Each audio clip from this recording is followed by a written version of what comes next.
Les vrais enjeux, les vraies questions. Alexandre Dubé.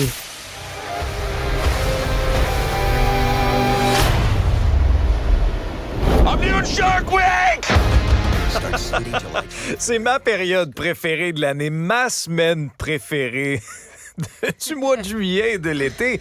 Les habitués auront reconnu cette publicité qui circule sur les réseaux sociaux depuis un certain temps, annonçant la Shark Week, la semaine des requins sur Discovery Channel. Cybèle Olivier, journaliste à la recherche chez Cube Radio. Salut Cybèle. Allô Alex, Allô. j'ai voulu faire une chronique spéciale à Alexandre Dubé. Tu me fais plaisir. Ben oui, parce que bon, on en avait déjà discuté auparavant à quel point pour toi c'était, comme tu dis là, c'est le fun et que t'aimes regarder. Je me suis intéressée à ça parce que j'en avais entendu parler, mais c'était encore pour moi quelque chose d'un petit peu flou. C'est la 35e édition cette année de la Shark Week. J'en ai pas manqué une. J'ai 37 ans. Prépare-toi pour cette année parce qu'encore une fois, c'est en grand. Et oui, c'est simple, mais c'est quand même de grandeur. Hein? Parce que pour ceux qui ne savent pas c'est quoi, c'est une semaine de programmation télévisuelle qui se consacre au temps de la mer. Donc, entre le 23 et le 29 juillet, dès 20h chaque soir, Discovery Channel diffuse, là, le premier soir, c'était 4 documentaires et pour tous les autres soirs, c'est 3 documentaires sur les requins. Donc, c'est à peu près de 8h à minuit. On est full requin. Et on écoute toutes sortes de trucs différents. Mais je l'ai dit, c'est 35 ans, 35 éditions. Donc, ils sont vraiment rodés. Et là, la voix que vous avez entendue dans la bande-annonce, ben, c'est nul autre que Aquaman lui-même, Jason Momoa, qui est le porte-parole de l'événement, si on veut, cette année. Puis ça, c'est une des techniques qu'ils ont. Il y a toujours une vedette à chaque année. Toujours une vedette. À un moment donné, il y avait Shaquille O'Neal qui était là. Les gars, je pense, de Mythbusters. Tu sais, il y a toutes sortes de gens qui viennent parler puis être là entre les émissions et tout ça. Ben oui. Ben oui, puis les gens suivent ça. Il y a énormément de gens. J'ai pas trouvé la statistique 2022, mais en 2021, c'est 21 millions de personnes qui étaient là chaque jour. Ben oui. Pas juste en tout, là. Chaque soir, 21 000 personnes sont branchées sur Discovery Channel et ils écoutent des films de requins. Donc, bref, ça en fait du cinéma de requins. Hein? Bon, mais tu sais, les fans... Moi, pour savoir, c'est qui a démarré ça? Est-ce que c'est des fans de requins? Est-ce que c'est du monde qui trippait là-dessus? C'est pas exactement ça. Okay. En fait, pour la petite histoire, Shark Week, la première édition est en juillet 1987. Pas longtemps après que Discovery Channel a été lancé. Ça faisait à peu près 2 ans que ça existait. Donc, les 3 dirigeants, John Hendricks, Clark Bunting et Steve Chichen, ils ont eu comme un petit brainstorm dans un bar, puis entre 2 bières. C'est toujours des bonnes idées, Shark Week est sorti, puis c'est de là que c'est arrivé parce qu'ils savaient à quel point c'était un phénomène culturel, et ça depuis Les Dents de la Mer, Jaws en 74. Oui. Ils savaient à quel point les gens aimaient se faire peur, aimaient en apprendre plus, mais ils se sont dit, nous, on va aller plus loin. Non seulement on va, présenter des requins, mais on va essayer d'éduquer les gens sur les requins aussi.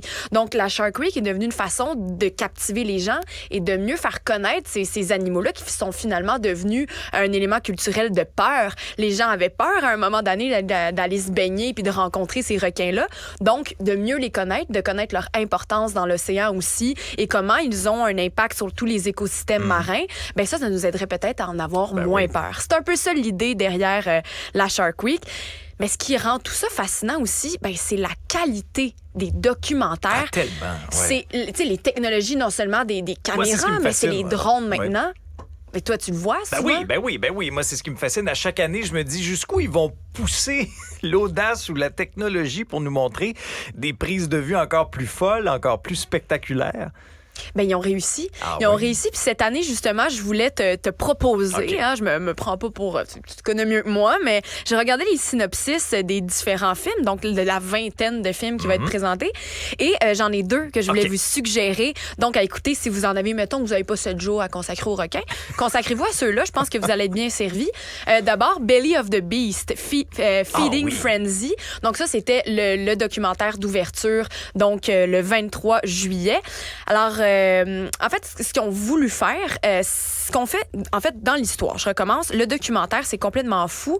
On suit des experts et des chercheurs qui s'intéressent à la manière dont les requins s'alimentent. Mais pas ce qu'ils mangent, mais comment ils mangent. Okay. Puis comment ils réussissent à faire ça? Ben, c'est des gars qui ont construit un leurre, en fait, qui est une carcasse de baleine, qui ont rajouté toutes sortes de poissons, si on veut, dessus de la peau déconcentrée pour attirer les requins. Okay. Et donc, eux sont à l'intérieur de la carcasse carcasse et filment en direct les requins qui viennent arracher des bouts de carcasse pour vraiment voir leur façon de s'alimenter comme ça. Et donc, on les voit à l'intérieur avec des drones, avec les équipes alentours. Malade, ça. Ben, tu vois, c'est ce genre de documentaire-là que Shark Week nous donne. Aïe, aïe. Alex, il a hâte là, d'aller les regarder. Mais moi, c'est vrai. Puis, honnêtement, là, je fais une petite parenthèse dans ton histoire avant d'avoir ta deuxième suggestion pour conclure. J'enregistre tous les documentaires de la Shark Week, honnêtement, là. Et j'en viens... Je sais pas où je vais trouver le temps d'écouter ça. J'ai des documentaires de l'année passée sur mon enregistreur que j'ai toujours pas eu le temps d'écouter avec la TV, la radio à travers ça. Puis je suis tellement maniaque qu'à un moment donné, tu viens que tu connais même les caméramans de Shark Week. Ben, c'est parce qu'à un moment donné, c'est tout le temps la même Il y a gang tout le temps, ici, là. Il y a tout le temps un Andy Casagrande qui va arriver. Puis là, t'as le narrateur de l'émission là, qui Andy Casagrande, jump into the jaws. Là, tu dis, il va Andy Casagrande. C'est fou, c'est fou. Mais non, mais tu te dis, oui.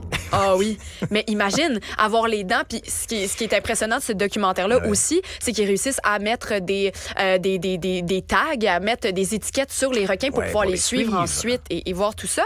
Bref, ça, c'est le numéro 1, Belly of the Beast. Et le deuxième, qui va être diffusé le 26 juillet, c'est Cocaine Sharks. Oh! Oui, et donc, en fait, très intéressant aussi, qui tente de répondre à la question suivante. Est-ce que les requins de Floride sont contaminés par la drogue jetée en mer par les trafiquants? Donc, assez intéressant où ils vont voir, en fait, c'est une histoire qui est plus profonde puis qui permet, en fait, de parler de toute la problématique des déversements de produits chimiques dans l'océan. Oui, il y a vraiment les trafiquants qui par peur de se faire prendre, vont parfois jeter, de la coke à la mer et autre chose. Là, t'as un grand requin blanc qui passe par là, puis là, qui se fait une octave, puis... Exactement. Exactement. Bon, en fait, on essaie de voir, est-ce que vraiment on peut créer une addiction chez les animaux marins? Est-ce que c'est plus une habitude et tout ça? Mais ça nous conscientise justement à tous les déversements qui se font dans les océans. Et on le voit à travers ça. Ils vont essayer de mettre des leurres, encore une fois, de faux paquets de cocaïne qui tomberaient à l'eau. Et à ce qui paraît, les requins se ruent dessus vraiment rapidement. Et je vous laisse découvrir un peu c'est quoi le résultat final de l'expérimentation, mais c'est intéressant. Surtout, moi, ce qui m'a fasciné, c'est de voir à quel point, malgré la vingtaine de documentaires, on arrive chaque fois à trouver des angles différents. Hey, c'est 20 heures et plus de documentaires, puis à chaque fois, on apprend des choses. Donc, écoute, je pense que tu m'as convaincu que j'allais m'y mettre aussi. Ouais! Je vais les enregistrer et bref, c'est une façon de faire plus d'efforts au niveau de nos océans puis de se concentrer là-dessus. Oui, parce que l'objectif, c'est pas d'en avoir peur. Au contraire, c'est de s'y intéresser, c'est de les protéger. Parce que moi, plus c'est un peu paradoxal parce que oui, j'ai une peur vraiment bleu, mais irrationnel. Non, mais c'est irrationnel, mon affaire. Ça n'a aucun sens. Mais j'ai une fascination aussi. J'aime apprendre, j'aime découvrir un peu. Alors, c'est mission accomplie, Cybèle, honnêtement. Là. Tu m'as donné la piqûre. Ah oui, c'est clair. Alors, mon enregistreur va être encore plein cette année en raison de la Shark Week. Merci, Cybèle. Merci, Alex. Au revoir. Alors, voilà, c'est ce qui conclut l'épisode d'aujourd'hui. Merci beaucoup d'avoir été là. Faites attention à vous autres.